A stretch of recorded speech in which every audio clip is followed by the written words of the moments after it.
အားလုံးပဲမင်္ဂလာပါချင်းရေဒီယိုအစီအစဉ်ကနေပြန်လည်ကြိုဆိုလိုက်ပါရယ်ဒီကနေ့အတွက်ခုံနှုံးသူချင်းရေဒီယိုရဲ့နေ့စဉ်သတင်းတွေကိုတင်ဆက်ပေးသွားမှာဖြစ်ပါတယ်ကျွန်မကတော့ဆမ်ပါ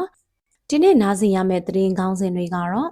မလေးရှားသို့သွားရလမ်းမှာတည်ဆုံသားသူချင်းလူငယ်ရဲ့ရုပ်အလောင်းနေ့ရက်ပြန်တင်နိုင်ရဲ့အတွက်မိသားစုဝင်များလိုက်သွားပြီးအလောင်းနဲ့အတူကြံရစ်ခဲ့တဲ့တငယ်ချင်းဖြစ်သူမှာအချုပ်ထဲမှာထိမ့်သိမ်းခံရဆဲဖြစ်တဲ့သတင်းကလေးတေးတိမ်ကြားမှာကေဂျေးကောက်ခံမှုတွေကြောင့်တေးတိမ်မျိုးပေါ်မှာအခြေခံကုန်စည်နှုန်းတွေမြင့်တက်တဲ့တဲ့လက်ရှိအချိန်ဟာဖလန်မြို့ရန်သူလက်ကိုမကျစေဖို့တွန်းလှနေရတဲ့အဆုံးဖြတ်ကာလလို့ CNDF ပြောဆိုလိုက်တဲ့သတင်းနဲ့တမူးခရိုင်မှာခွင့်ပြုချက်မရှိတဲ့ဂိတ်တွေဧပြီလ30ရက်နေ့နောက်ဆုံးထားပိတ်သိမ်းဖို့ UNG ထုတ်ပြန်စတဲ့သတင်းတွေကိုနားဆင်ရမှာပါအခုအဦးဆုံးတင်ဆက်ပေးမှာကတော့မလေးရှားနိုင်ငံသို့သွားရလမ်းခိုးလမှာအသက်ရှူကြက်ကဝန်းနေပွဲကွယ်လွန်သွားခဲ့တဲ့အသက်22နှစ်အရွယ်ချင်းလူငယ်တောင်ပေါလမ်ကင်ရဲ့ရုပ်အလောင်းကိုနေရပြန်လဲတည်ဆောင်နိုင်ရဲ့အတွက်မိသားစုဝင်တချို့စီစဉ်ဆောင်ရွက်နေပြီလို့သိရပါတယ်။လူအများရဲ့စိတ်နှလုံးကိုထိခိုက်စေခဲ့တဲ့ခြေခွဲဖွဲ့ရအခုဖြစ်စဉ်မှာကွယ်လွန်သူရဲ့ရုပ်အလောင်းကိုလက်ရှိမှာထိုင်းနိုင်ငံဆောင်ခလာခရိုင်ဇာနာစေးရုံမှာရှိနေစေဖြစ်ပြီး၎င်းရုပ်အလောင်းကိုစွန့်ပစ်မထားဘဲအတူရှိနေပြီးတဲ့တငယ်ချင်းဖြစ်သူအသက်20အရွယ်တောင်ကျင်ပြန်နန်းဟာလည်းအချုပ်ခန်းထဲမှာထိမ့်သိမ်းခံရစေဖြစ်ကြောင်းသိရပါတယ်။ဖြစ်စဉ်နဲ့ပတ်သက်လို့ထိုင်းကိုသွားရောက်မဲ့ဆွေမျိုးနေဆက်သူတို့ကအခုထိကွယ်လွန်သူကင်ပူရဲ့တငယ်ချင်းနဲ့အဆက်အသွယ်မရသေးပါဘူး။လောလောဆယ်သူ့တငယ်ချင်းကတော့ထောင်ထဲမှာထိမ့်သိမ်းခံရတယ်။ကျွန်တော်ရောက်မှပဲဘယ်လိုစီစဉ်ရမလဲဆိုတာဆုံးဖြတ်လို့ရမှာပါလို့ပြောပါတယ်။လက်ရှိမှာလေရင်လက်မှတ်အခက်အခဲတွေကြောင့်ချက်ချင်းလိုက်သွားဖို့အဆင်မပြေသေးပေမဲ့လက်မှတ်ရချင်းဆွေမျိုးဖြစ်သူကထိုင်းကိုတွားရောက်မယ်လို့သိရပါတယ်။တည်ဆုံးသောသူတောင်ပေါလမ်ကင်နဲ့သူ့တငယ်ချင်းတို့ဟာမိသားစုစားဝတ်နေရခက်ခဲခြင်းအပြင်၎င်းတို့နေရဒေသအတွင်းမှာစစ်မှုထမ်းစုဆောင်ခြင်းခံရတာကြောင့်ပုံမကောင်းမွန်တဲ့ဘဝကိုရှာရင်အခုလိုဝန်းနေဖွဲ့ရဖြစ်ရတဲ့ရင်ဆိုင်နေရခြင်းလို့သိရပါတယ်။အခြားဆွေမျိုးနီးစပ်သူအမျိုးသားတို့ကရွာထဲမှာရှိနေရင်လည်းကျွန်တော်တို့ရွာဘက်မှာလူငယ်တွေကိုလိုက်စုဆောင်တာတွေရှိတော့ရွာမှာနေဖို့ကတိတ်အဆင်မပြေတော့ဘူး။နောက်စားဝတ်နေရေးအခက်အခဲကြောင့်ပိုကောင်းတဲ့ဘဝကိုရှာချင်တာနဲ့ရဲ့အဓိကဒီနှစ်ချက်ကြောင့်ရွာကနေထွက်ပြီးတော့မလေးရှားဘက်ထွက်ခွာသွားရတာပေါ့နော်။အဲ့ဒီလိုနဲ့လမ်းမှာအခုလိုမော်တော်ယာဉ်စီးသွားရင်းနဲ့အသက်ရှူမဝတော့ပဲဆုံးသွားရှာတာသူ့မှာညီမလေးတစ်ယောက်ပဲရှိတော့တာသူ့မိဘတွေကလည်းသူငငယ်ကလေးကဆုံးသွားရှာပြီလို့ပြောပါတယ်။ကွယ်လွန်သူတောင်ပေါလမ်ကင်ဟာငယ်စဉ်ကလေးကမိဘနှစ်ပါးစလုံးကွယ်လွန်ခဲ့သူဖြစ်ပြီးအသက်18နှစ်အရွယ်ညီမဖြစ်သူတူနဲ့အတူဦးလေးဖြစ်သူထံမှကျေပင်ခဲ့ရတာပါ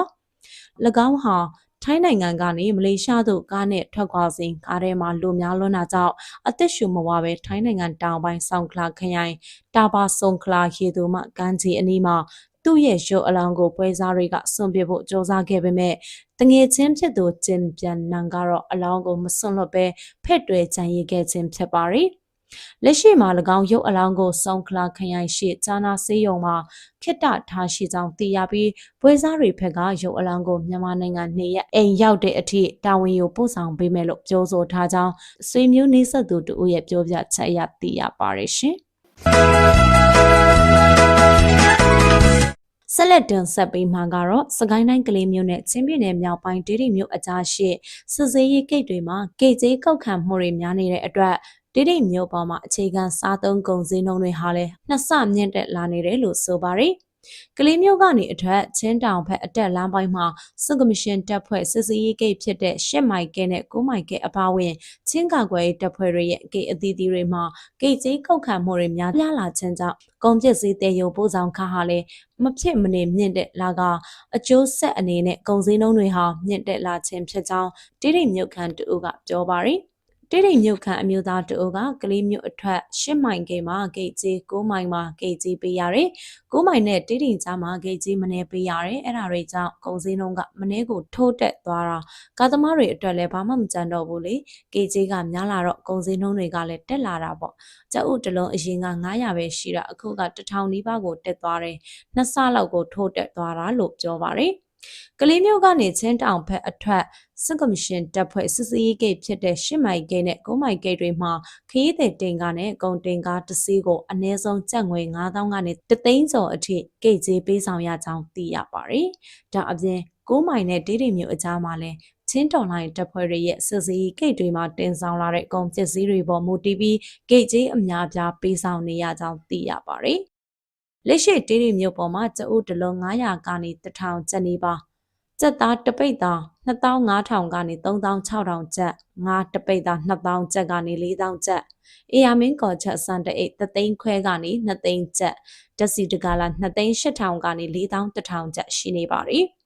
ကလေးမြို့ကနေချင်းပြည်နယ်မြောက်ပိုင်းကိုဆက်သွယ်ထားတဲ့ကလေးတိုင်ငန်းကားလမ်းပိုင်းဟာအသုံးမပြုနိုင်သေးတာကြောင့်ခရီးသွားပြည်သူတွေအပါအဝင်မော်တော်ယာဉ်ငယ်တွေဟာကွင်းလမ်းနဲ့သာခရီးသွားလာနေကြရပြီးကားခမှာတအူးကိုကျပ်ငွေ3,800ခန့်ရှိနေပါတယ်။တေးရိမ်မြို့ပေါ်မှာအရင်ကထက်ကုန်တင်ကားဝေရောက်မှုနေပါလာခြင်းနဲ့ဂိတ်ကြီးပေးဆောင်လာခြင်းဆက်လက်မြင့်မားနေပါကကုန်စည်နှုန်းတွေကျဆင်းလာဖို့မလွယ်ကူတဲ့အတွက်မြို့ခံပြည်သူတွေအတွက်ပုံမှုအခက်အခဲတွေကြုံလာနေရမှာဖြစ်ပါရဲ့ရှင်။နောက်သတင်းတစ်ပုဒ်ကတော့ဖလန်မြို့ကိုအာနာသိန်းစစ်တပ်လက်သို့ပြန်လည်မကျရောက်စေဖို့လက်ရှိအချိန်ဟာမဟာမိတ်တွေနဲ့လက်တွဲပြီးရဲရဲဝံ့ဝံ့ကြံ့ကြံ့ခံတွန်းလှန်နေရတဲ့အဆုံးဖြတ်ကာလဖြစ်နေတယ်လို့ချင်းအမျိုးသားအဖွဲ့ချုပ် CNO-CNDF ကကြေညာလိုက်ပါတယ်။ချင်းမျိုးသားအဖွဲ့ချုပ် CNO-CNDF ရဲ့ဖွဲ့စည်းတည်ထောင်ခြင်း9နှစ်ပြည့်ထုတ်ပြန်ချက်မှာ9လခန့်ရှိလာပြီဖြစ်တဲ့ဖလန်မြို့တိုက်ပွဲအခြေအနေတွေနဲ့ပတ်သက်လို့အခုလိုအသိပေးလာခြင်းဖြစ်ပါတယ်။ဖလန်မြို့သို့ကလေးတိုင်ငန်းဖလန်နဲ့ကလေးဝေဗလာဖလန်တို့ကနေတဆင့်2025နိုဝင်ဘာလစပိုင်းကစပြီးစစ်အင်အား1000ခန့်နဲ့လေကြောင်းလက်နက်ကြီးပစ်ကိုအများပြအသုံးပြုကထိုးစစ်ဆင်နေတဲ့စစ်ကော်မရှင်တပ်နဲ့ချင်းတော်လှန်ရေးပူးပေါင်းတပ်တွေအကြားယနေ့အချိန်ထိတိုက်ပွဲတွေဆက်လက်ဖြစ်ပွားလက်ရှိနေတာပါဖလန်တိုက်ပွဲမှာအာနာသိန်းစစ်တပ်နဲ့ချင်းပူးပေါင်းတပ်နှစ်ဖက်စလုံးအတွက်အထိခိုက်အကျအဆုံးတွေများပြားနေကြောင်း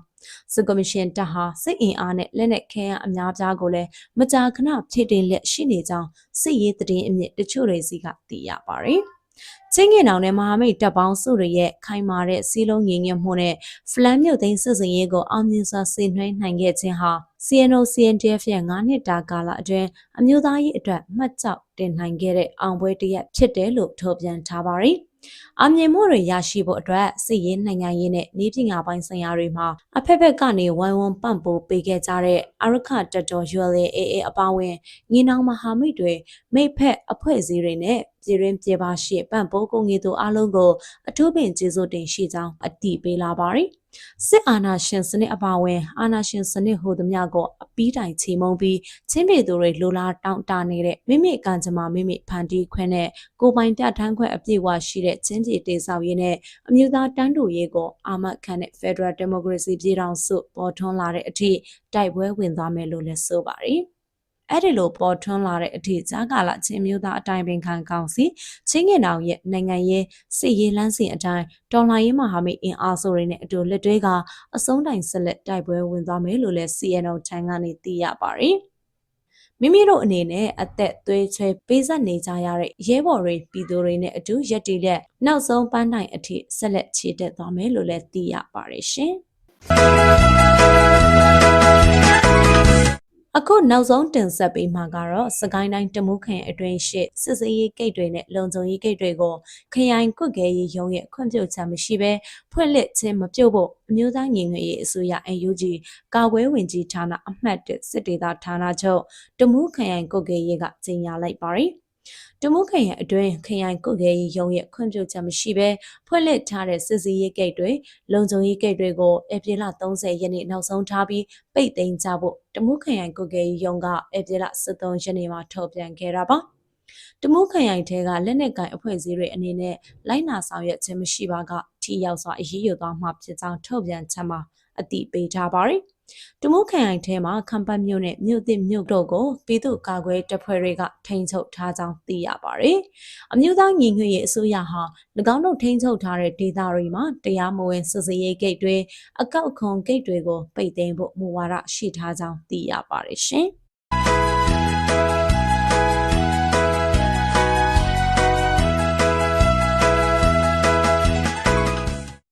ဟုတ်ကဲ့ပါအခုလိုနာတော်ရဆင်ပေးခဲ့ကြတဲ့အတွက်အားလုံးကိုအထူးပဲကျေးဇူးတင်ရှိပါတယ်ခုံနှုံတုံချင်းရေဒီယိုအစီအစဉ်ကနေဒီမှာပဲနှုတ်ခွန်းဆက်သလိုက်ပါတယ်အားလုံးကိုစိတ်နှပြရှင်လန်းချမ်းမြေကြပါစေရှင်